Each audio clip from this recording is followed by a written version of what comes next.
Hi, this is Ken Morton Jr., and you're listening to episode number 32 of our Hosel Rockets podcast. And would love to tell you thank you for being along for the ride so far. This particular podcast is one that's going to be really, really near and dear to our heart. We have a foundation, a 501(c) foundation that's called the Morton Golf Foundation. And if you've listened to previous podcasts, you've heard us talk about the different work that we have an opportunity to do here in the community and the beyond with our Golf and Guitars Music Festival and a whole bunch of really cool charities that we have, including ones that support vets, ones that support Special Olympics. And there's one in particular that is one that's really, really, really special. And we're going to get a chance to talk to the young lady who has started this and helped kids that have issues with cardiac events in their lives. And it's called Angels for Hearts. And Kim Kaufman is someone who used a major experience in her own life to really change the course of her whole existence and really took what could be a truly life-ending or life-altering experience with a congenital heart failure in her own life and has turned it into this incredible learning and athletic endeavor for kids with cardiac issues. And it's truly amazing. They've touched now 1,500 kids in the greater Sacramento area and are taking children who normally would not have an opportunity to actually play athletics or be competitors in sports and turning them into athletes and actually watching kids that have had open heart surgery and major traumatic heart issues turn into high school golfers. And it's truly unbelievable to watch. And she really wanted these kids to experience just the simple joy of enjoying the game of golf. And so she started this great foundation after she was diagnosed with congestive heart failure at the young age of 30. And through her experiences in the hospital, meeting pediatric heart patients and their families, Kimberly realized that she was in this really unique position to help because she was one herself and saw the issues of being separated from family and kids being told they couldn't, and really wanted to be told that kids could. And so she started a program called I Heart Golf. And what it was a first of its kind series of golf clinics that were originally held at Del Paso Country Club here in Sacramento and then expanded to include Hagen Oaks Golf Complex, and where golf is recommended as a safe sport for their pediatric cardiologists to get out in the fresh air, learn the game of golf. And for many heart kids, it's actually the first sport that they've ever played. The program was started back in 2014, and you might ask yourself, why golf? And when Kim asked her cardiologist to explain, this is kind of what he told us, that golf's a fantastic game for heart kids for multiple reasons. First, playing golf is great fun and offers a wide range of mental and physical benefits. It's also a social event that allows the kids to get out and mingle. And when Kimberly talks later, you're going to really hear why that part's so important. He goes on to say, just a good walk in the fresh air does wonders for endorphin and serotonin levels, leading to improved mood and reduced levels of stress and anxiety. A round of golf's great for physical fitness, that it's not overly strenuous, but the exercise and the use of the muscle groups of the arms, legs, backs, and abdomen help the kids. And that golf's a low-impact sport, making it ideal for heart kids who shouldn't participate in rigorous or contact sports. And then he goes on to say exactly what we all think, that Angels for Hearts is an incredible organization for introducing the kids to golf and making them comfortable and excited about the game, and that he applauds the organization fulfilling a niche that's sorely needed to assist these kids along the road to recovery and throughout the rest of their lives. And that really says it in a nutshell. This work that Kimberly is doing with pediatric kids is truly groundbreaking. It's truly important. We're thrilled to just be able to be a small part of it and help contribute financially to it. But to really understand the whole thing, you really have to hear it from Kimberly's her own words. And for that, we'll turn to the interview portion of our podcast. So please sit back, be ready to be inspired, and learn a little bit more about Angels for Hearts with Kimberly Kaufman. Kim, thank you for joining us on Hosel Rockets. We're super excited you could come join us today.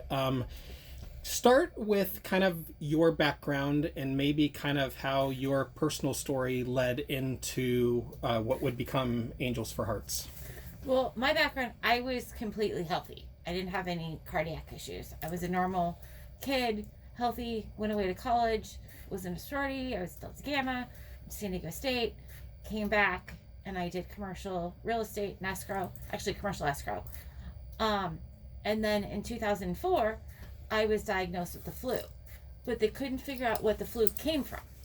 And it took 8 months to diagnose that I was actually in congestive heart failure. And they misdiagnosed me for 8 months with everything from breast cancer to leukemia to lymphoma to liver, all sorts of stuff. What a roller coaster of emotions that must have been. It was ridiculous. Yeah. And back and forth to Stanford. And one oncologist said, something's going on. You're not crazy. We just have to follow the symptoms.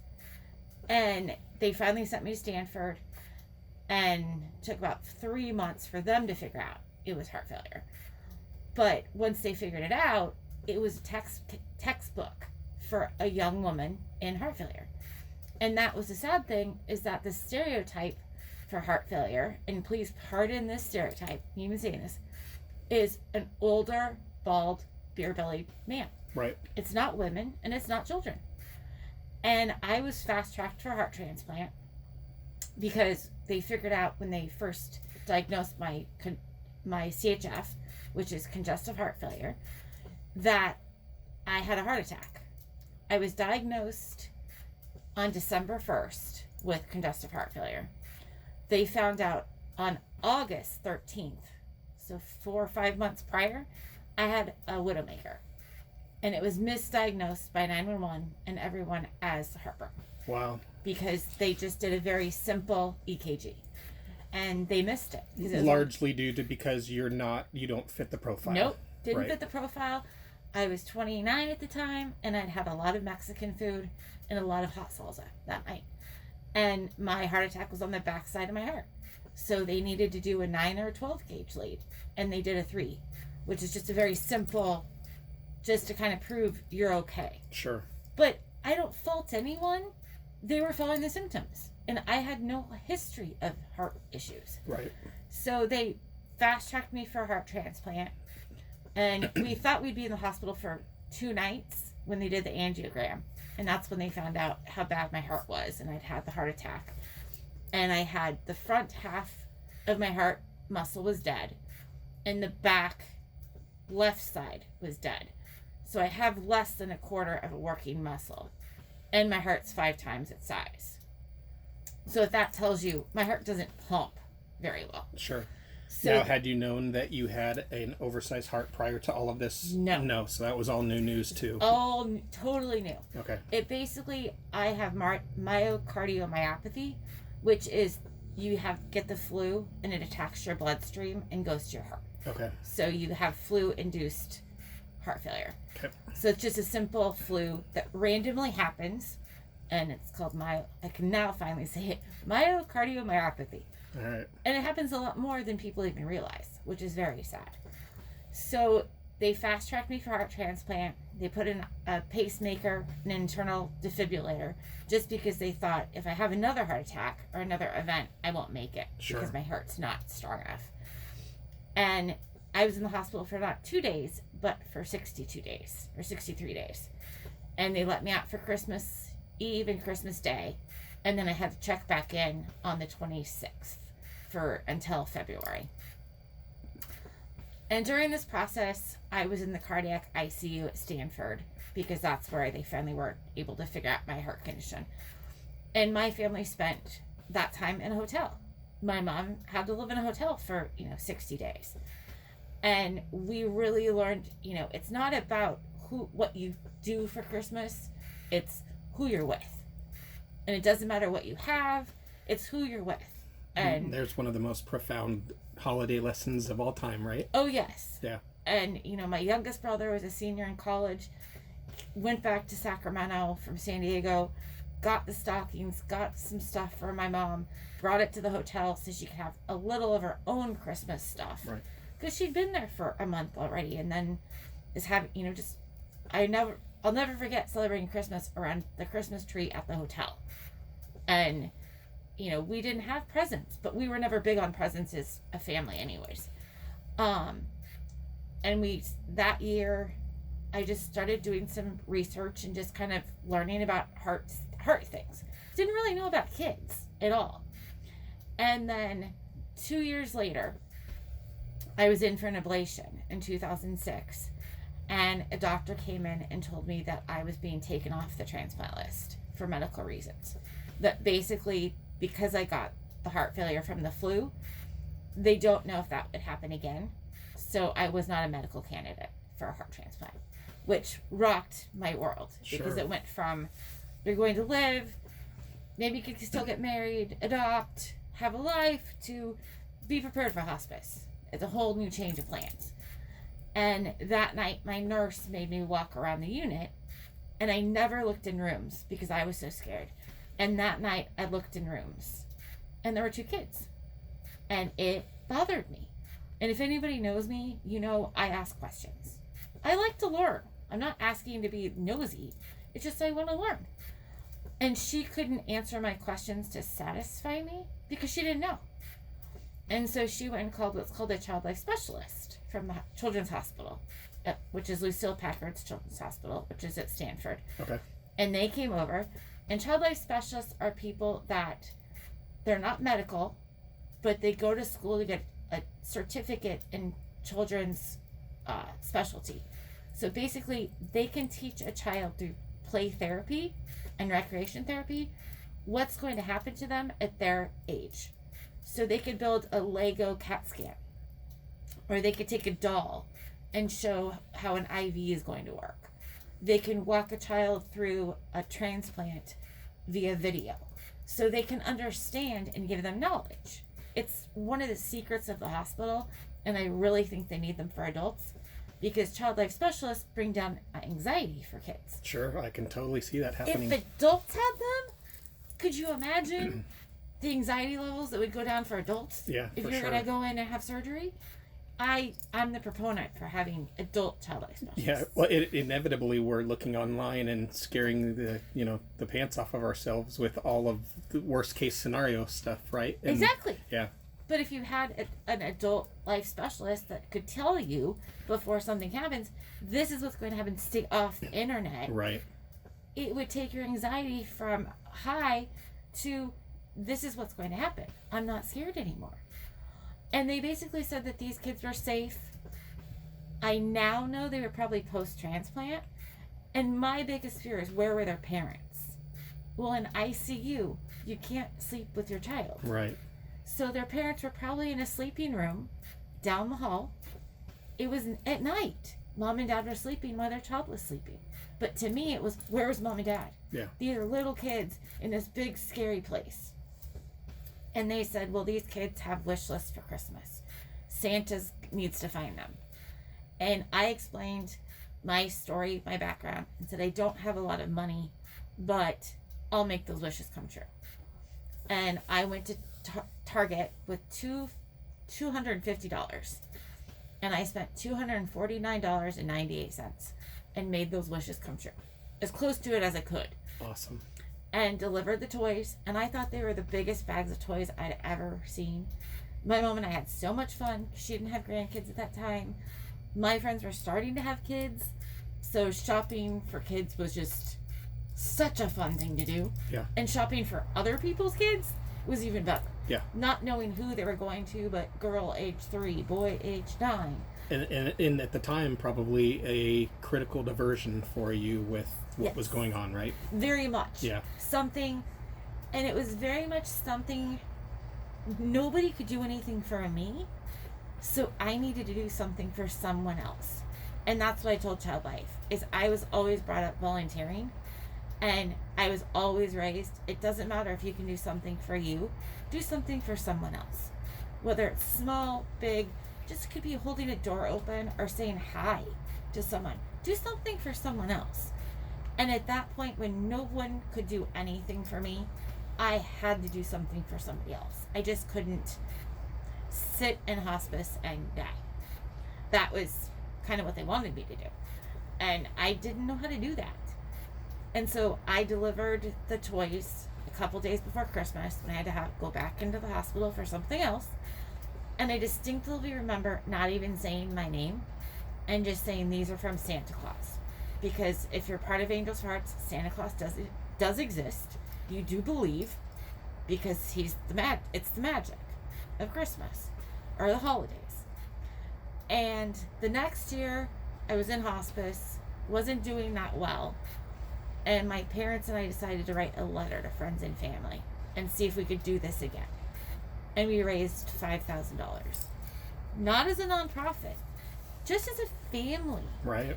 And this was in 2007 in the economic downturn when nobody had money.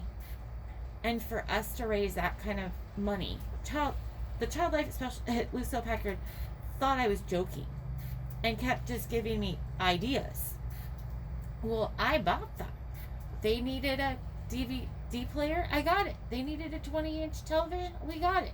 They needed 6 wagons. We got it. They didn't think I was going to show up with those things because the year before I had $250 and a lot of bags. So I get it that somebody could say, oh, I have got $5,000 and they show up with 1 bag. Right. That's, I understand why they weren't quite trusting of me.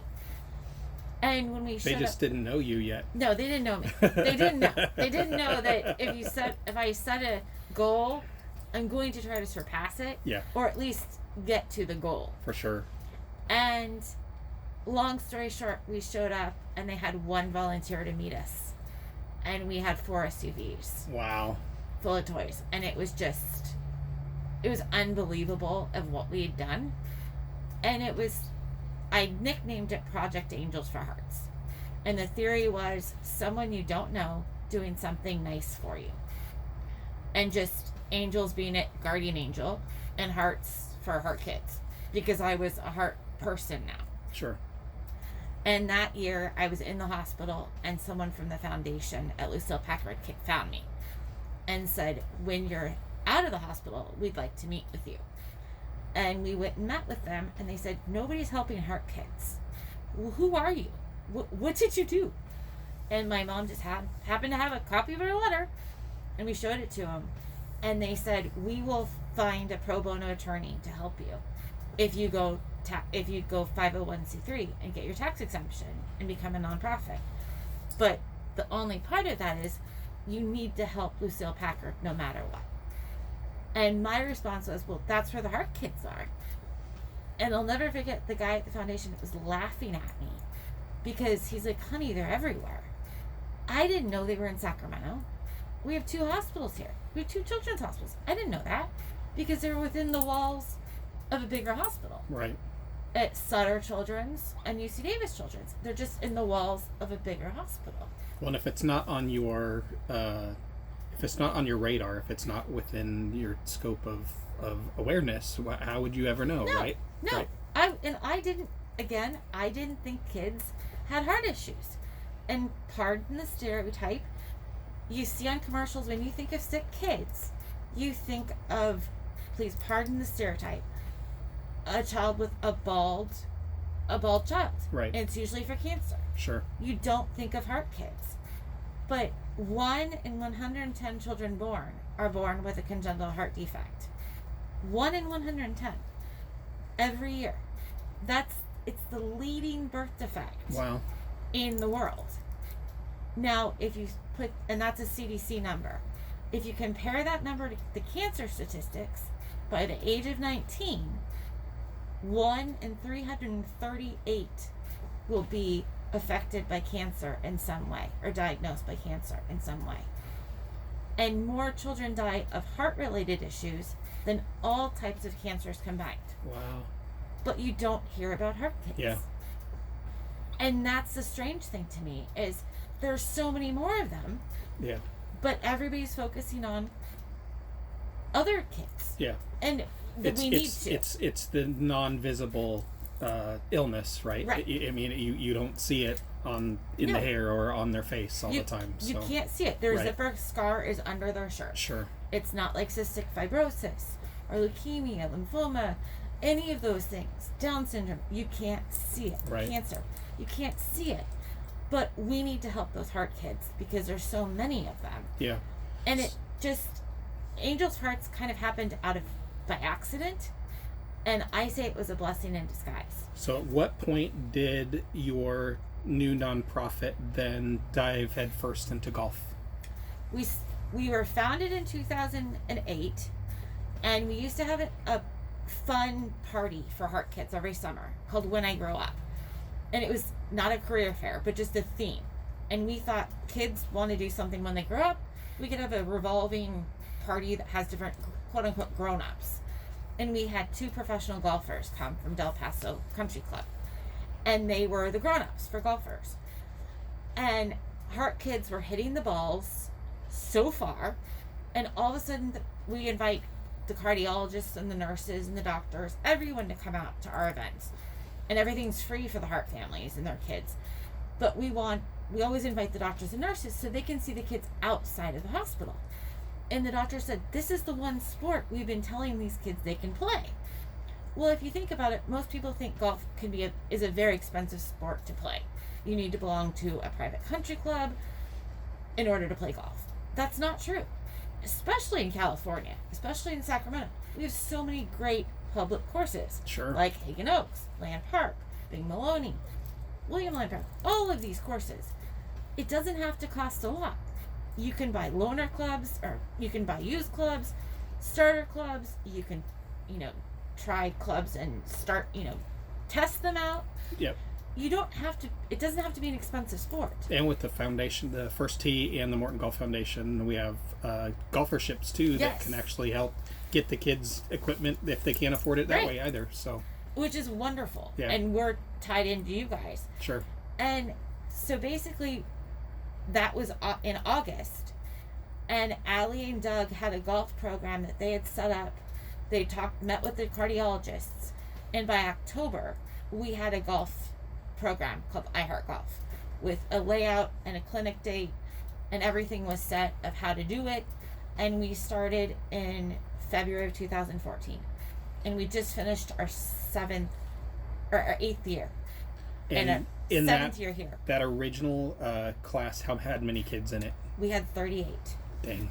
And then to this day, how many are running through the program annually? We've had 1,500 go through in 8 years. That is amazing.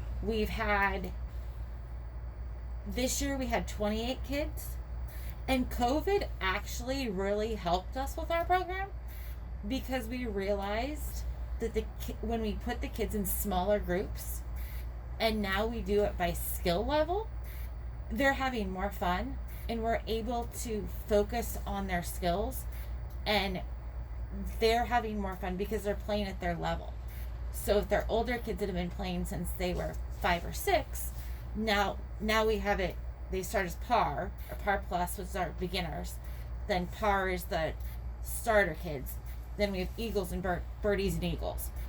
And eagle players, they've been out on the academy holes. So they're working on chipping and putting and really finishing the finishing touches of how to play an actual hole of golf rather than just the basic how to swing the club. And so it's been the feedback from the families over the last 2 years has been so encouraging that we used to just have them in 2 big groups and disperse them. Now actually having a skill drill in February and then putting them into their different teams, we're really growing the game of golf. So you certainly are. What kind of special considerations have to be allowed for some of these kids coming up through the program? Some of them have carts. They can't hold their own club. They can't carry their clubs. Okay. It's just too heavy. We do have to work with our coaches at Morton that they can't be too aerobic. the different drills that they might do when they're with the First Tee or the Northern California Golf Institute. They might be a little bit more aerobic. With our kids, we have to keep the aerobic side down. But really, golf, there are no restrictions. And that's the beauty about that game, right? That's the wonderful thing about the game, Yeah. is they can play it. You know, there aren't many sports you can play at any age. And golf, you can play at any age. Yeah. And we encourage our families to play with the kids. So we get the parents out on the driving range. We'll have a coach or two helping them. We make sure they know how to get balls from the ball machine, because we want the parents to feel comfortable bringing them out here. And we wouldn't be able to do our golf program without Morton Golf and your family and the foundation, because everything we do for the Heart Kids is free. They all get golf clubs. They get a logo shirt. They get a hat. They get everything they need. And as they grow, we replace their clubs. We kind of recycle them through until they get their adult set of clubs. What if you're a child in there, what does this program mean for them? What kind of impact is it having on the individual child in the classes? Right now, we had a young lady, Ava, who started with us. And a lot of the Heart Kids are very quiet and very shy and almost don't want to be seen because they're Heart Kids and they're unsure. This young woman went out for her high school golf team, and she made it. And a lot of these parents never thought their kids would ever play a team sport. But we've introduced golf. And she's the second player, or the third player we've had from our golf program play on their golf team. But this is the one that we really would have never believed would have gone Sure. out for a golf team. But I think their confidence has grown, and their shoulders are back, and now a lot of them have found their voice. They talk, and they want to talk, and they want to know about golf, and they want to know where they can play and where they can play more, and can they do this. And it's neat to see them. It's almost like a butterfly that comes out of its cocoon, and to see the parents be able to be with other parents and talk about something that they know. They can look at each other, and a mom could be crying, and another mom knows exactly why that mom is crying, because they're able to be with other families that know that same experience. Right. It's got to bring them at once, the kids, a sense of normalcy a little bit, but the parents has got to be this incredible social network of being able to support one another all of a sudden, right? Yes, definitely, because there aren't many places you can do that. Right. And with COVID in the hospital, you can't go into the meeting rooms or sharing rooms or playrooms and meet other people. But through Our Heck Golf, the parents can meet other parents. Siblings can meet other siblings. And with Heart Kids, a lot of them spend a lot of time in the hospital, weeks or months. And you have siblings that know that and understand that, and it's not a normal life. No, not at all. And mom and dad split their time between the hospital, and you have extra family and friends that help with the siblings. But to come to Our Heck Golf, and we have its siblings and Heart Kids ages 4 to 18, so you have siblings that are able to meet other siblings and then connect, and maybe they'll have their own play date, or they'll connect via phone and they can text or talk if they parents allow it.